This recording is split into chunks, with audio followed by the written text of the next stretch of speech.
Lecture number 2 આજનો NCERT science આપણે જે છે એ આપણે શરૂ કરવાનું છે અને અહીં ધોરણ એનસીઈઆરટી વિજ્ઞાનના અધ્યાય એટલે કે ચેપ્ટર 1 થી 5 દરેક 60 મહત્વપૂર્ણ એમસીક્યુઝ કે જે ગુજરાતીમાં આપેલા છે અને આ બધા જ જે છે ઈ તમને કહી દઉં છે કે નોરસેટ પ્લસ બીજા નંબરે પીએચસી, ત્રીજા નંબરની વાત કરું તો એમ્સ, જે લોકો આરઆરબી આપવાના છે એ તમામ લોકો માટે એમાં એક જીકે નામની વસ્તુ આવે છે એ તમને ને મને બધાને ખ્યાલ છે. તો જીકે માં જે છે એ એક આપણે સાયન્સ નામનો ટોપિક પણ ઉમેરેલો છે, બરાબર. તો હવે આના રિલેટેડ આપણે એમસીક્યુ સ્ટાર્ટ કરવાના છીએ. શરૂ કરીએ. એનસીઈઆરટી સાયન્સ સ્ટાન્ડર્ડ 6 ચેપ્ટર 1 ધોરણ 6 થી 12 ની બધી જ વસ્તુ લઈ લેવાનો છે એટલે કોઈ ચિંતા કરવાની નથી અને આ પણ વસ્તુ જે છે એ તમને ફ્રીમાં મળવાની છે અને પીડીએફ પણ મળી રહેવાની છે. હવે ચેપ્ટરનું નામ છે કે ખોરાક એ ક્યાંથી મળે છે, food where does it come from. MCQ એમાં 1 થી 12 આપેલા છે. તો પહેલા એમસીક્યુ આપણે શરૂ કરીએ. શા માટે આપણને ખોરાકની જરૂર હોય છે? તો કે ભાઈ ઉર્જા અને વૃદ્ધિ માટે આપણને ખોરાકની જરૂર હોય છે. નીચેના પૈકી કયો ખોરાક જંતુઓમાંથી મળે છે? જંતુઓમાંથી મળે છે. દૂધ એ આપણને જંતુઓમાંથી મળે છે.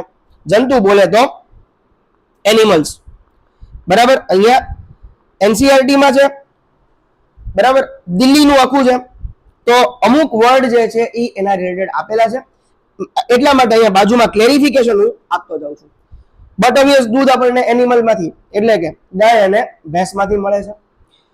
મધ, મલાઈ અને દહીં એ કયા વસ્તુમાંથી બને છે? દૂધમાંથી બને છે. કઈ વસ્તુ નીચેનામાંથી શું જે છે શાકાહારી નથી? શાકાહારી નથી તો એનો જવાબ આવે સી, શાકાહારી નથી. મધમાંથી શું બનાવે છે? શહેદ બનાવે છે. મગફળીમાંથી શું મળે છે? તેલ મળે છે. સાહેબ તમે કહેશો કે આ બધી વસ્તુ પૂછાય છે કરી? હા પૂછાય છે, એટલા માટે અહીંયા લીધેલી છે. અને એનસીઈઆરટી માંથી એનસીઈઆરટી જીકે માટે બેસ્ટમાં બેસ્ટ વસ્તુ છે. એનસીઈઆરટી જીકે માટે બેસ્ટ વસ્તુ છે એટલા માટે એને ઇગ્નોર કરવાની નથી. ઇગ્નોર કોઈએ કરવું નહીં સાહેબ, બરાબર છે. આગળ વધીએ. સી તમને સમજાય એ રીતે ગુજરાતીમાં પણ અહીંયા આપેલું છે એટલા માટે કોઈએ ખાલી ખોટું મગજમાં હેંગિંગ ન થઈ જવું. ચરાવાહક શબ્દનો અર્થ શું થાય છે? તો કે પશુપાલન કરનાર. ગાયનું દૂધ એ કયા પ્રકારનો ખોરાક છે? તો કે પ્રાણીજન્ય ખોરાક છે. ખાંડનો સ્ત્રોત શું છે? શેરડી એ ખાંડનો સ્ત્રોત છે. ખાવાની આદત કઈ વસ્તુ પર આધારિત રાખે છે? હવામાન, ખેતી અને ભાષા એટલે કે ઉપરના બધા.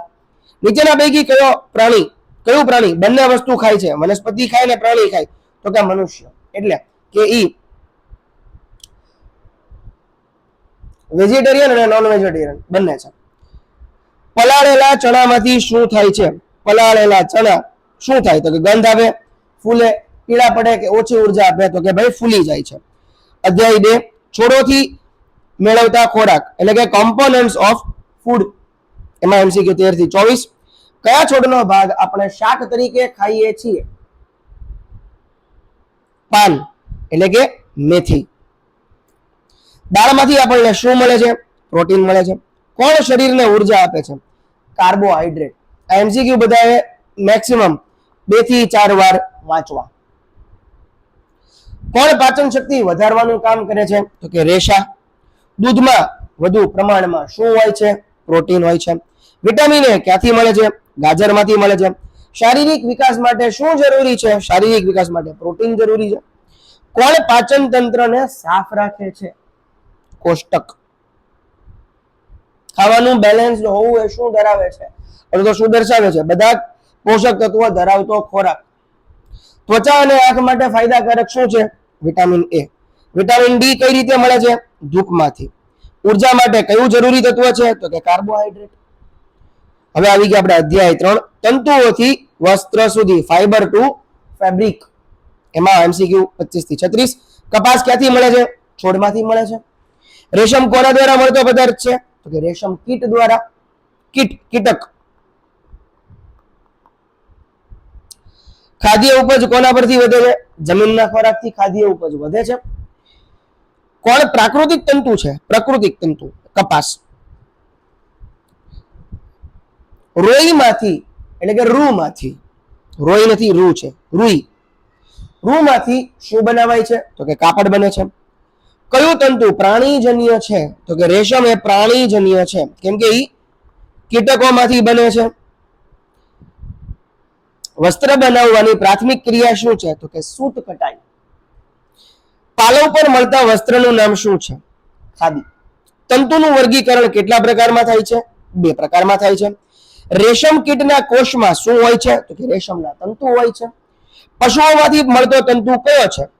એટલે એનિમલ, અથવા તો આપણે કહી શકાય જીવજંતુ, કીટક.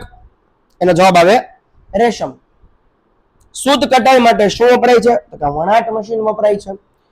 અધ્યાય 4, પદાર્થોની આસપાસ આમાંથી કઈ વસ્તુ બને છે? MCQ 37 to 48. નીચેના પૈકી કઈ વસ્તુ પાણીમાં ઓગળી જાય છે? ખાંડ. લોખંડ કયું પદાર્થ છે? ઘન પદાર્થ છે. વનસ્પતિ તેલ શું છે? દ્રવ્ય છે. પદાર્થોની ઓળખ કેમ થાય છે, અથવા તો કઈ રીતે થાય છે? રંગથી, સ્વાદથી અને એના બંધારણથી થાય છે. ખાલી જગ્યા ભરો.